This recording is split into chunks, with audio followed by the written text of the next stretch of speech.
Hey, what's going on, guys, and welcome back to another video. So it's been quite some time since we've last got a update for Battlefield 2042, and guess what? We have a new update coming tomorrow. It's called update 9.2.1, and it's going to add some interesting stuff. The more important stuff are some bug fixes, bugs that are actually game breaking, honestly, and the tier skip functionality will be activated for the Road to Battlefield 6 pass. Okay, so those are the things that the update actually brings, but we have to go into details for this because we have a whole article about this and it's going to completely explain everything that has to be said. Before we get into the video, guys, do make sure to go down in the comment section. Let me know what you think about the update. Let me know what you think about 2042 currently, the Road to Battlefield 6 pass, and all those kind of stuff, because in my opinion, it's kind of getting frustrating, honestly, to just, level up this battle pass of some sort. It kind of irritates me to see something like this because it's one of a kind. You don't really see a lot of battle passes functioning like this. So I just really want to know what you think about this, and without further ado, let's go ahead and take a look at the changelog. So for the Phantom program, the Penguins have seen individuals brute forcing into the Phantom project and have added additional defenses to ensure the reward is for operatives who are fully deserving of the loot that awaits.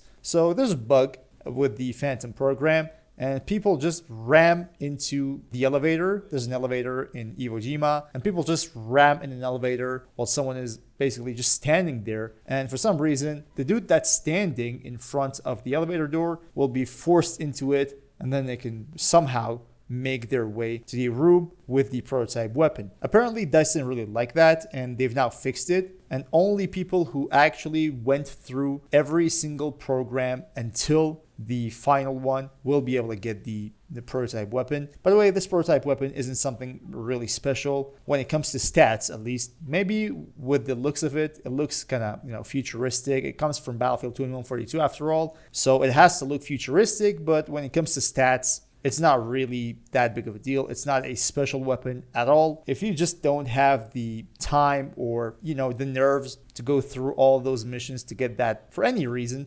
basically, in my opinion, you're not missing anything so important. For weapons and gadgets, fixed an issue on the Lynx sniper rifle where extended magazine reload was slower than intended. The reload animation is now faster, making it look less like slow motion and more like just motion. This is one of those odd bugs that happens with new weapons that they add to the game, but there are very interesting stuff about the Lynx sniper rifle. So let's go ahead and take a look at this. They fixed an issue with the Lynx recoil and camera motion. Now, immediately after I started playing with the Lynx, I was kind of feeling something's not right, something was off. The camera motion and recoil actually felt off. Honestly, when you start shooting with that sniper rifle, because it's a semi-auto, you feel like you have really unintended recoil and your camera just starts swinging all over the place. So that's not something that was intended to happen with the Lynx sniper rifle. So that's going to be fixed. They also fixed an issue where the accuracy is lower than intended when standing still for the Lynx. So basically what we're talking about is a sniper rifle which was basically just nerfed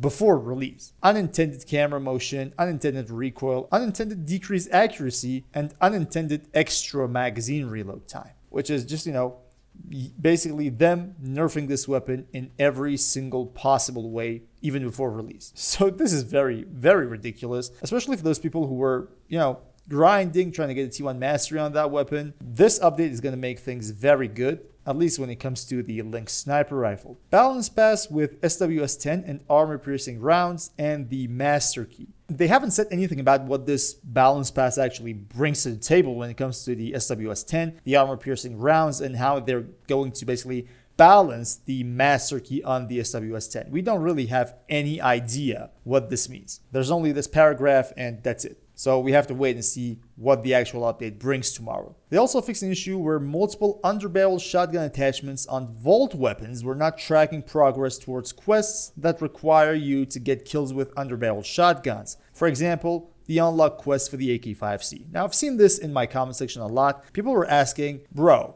master key is bugged, that's removed from the game. I want to unlock the AK-5C. I'm using the underbarrel shotguns on, let's say, the M16A3, for example, or the M416, and it doesn't really work. And I was like, dude, that has to work. But apparently, that was another game-breaking bug. The kind of bug that actually, completely just stops you from unlocking an entire weapon. But whatever that was, it's going to be fixed, and it's going to be fixed tomorrow. They also fixed an issue where the soft lamp and tracer dart interaction with a vehicle would not show target acquired messaging. Now, I've been playing the tracer dart for quite some time. I kind of like it. I want to get the T1 mastery on that as well, and it's been going good. But I've been hit with this entire bug multiple times. Sometimes you hit a vehicle, but you don't really have any idea if you've hit it or not, just because a small prompt doesn't want to show up. But regardless of that, that will also be fixed. For maps and modes, there's not a lot going on really. Just keep in mind that renewal has been added to the Team Deathmatch playlist offering one more time. Also for player cards, they've fixed an issue where the names of player card backgrounds always check your rear and teamwork makes the dream work were accidentally swapped. Now this is one of the bugs that people don't really care about as much because, you know, it's just a player card background. Who gives a solitary hell about that, you know? But anyway, that's also fixed. They also fixed an issue where some weekly missions about doing actions with vault weapons would not track with the M1 Grand in all-out warfare. So if you were trying the M1 Grand to get those weekly missions, you probably wouldn't be able to because the game, for some reason, wouldn't consider M1 Grand a vault weapon in the all-out warfare, you know, for some reason.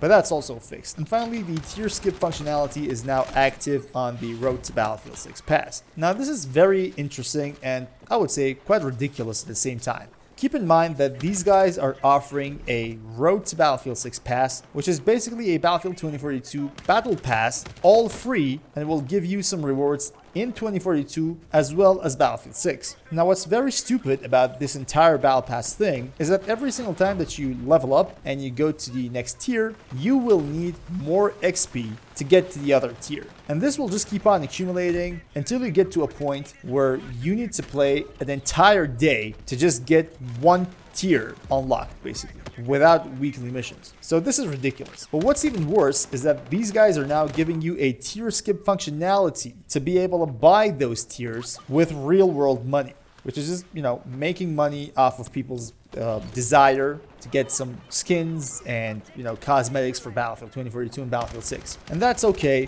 You know, some people just want to spend money to get the thing. I kind of understand that, but there are better ways guaranteeing you're going to get all the cosmetics and everything you need to get without spending a penny. You have AFK farming servers and all those kind of stuff. There are videos on YouTube explaining basically everything you need to do to be able to just level up the battle pass easily. So in my opinion, you don't really have to, you know, spend real world money on this thing. So that's all about update 9.2.1. It's going to come out tomorrow, Tuesday, September 9th, and it's not going to be a huge update, just some bug fixes and some functionalities that will be added to the game and nothing more. Hope you guys enjoyed this video and hope this video was, you know, somewhat informative, and thank you all guys for watching. Until next time guys, stay cool.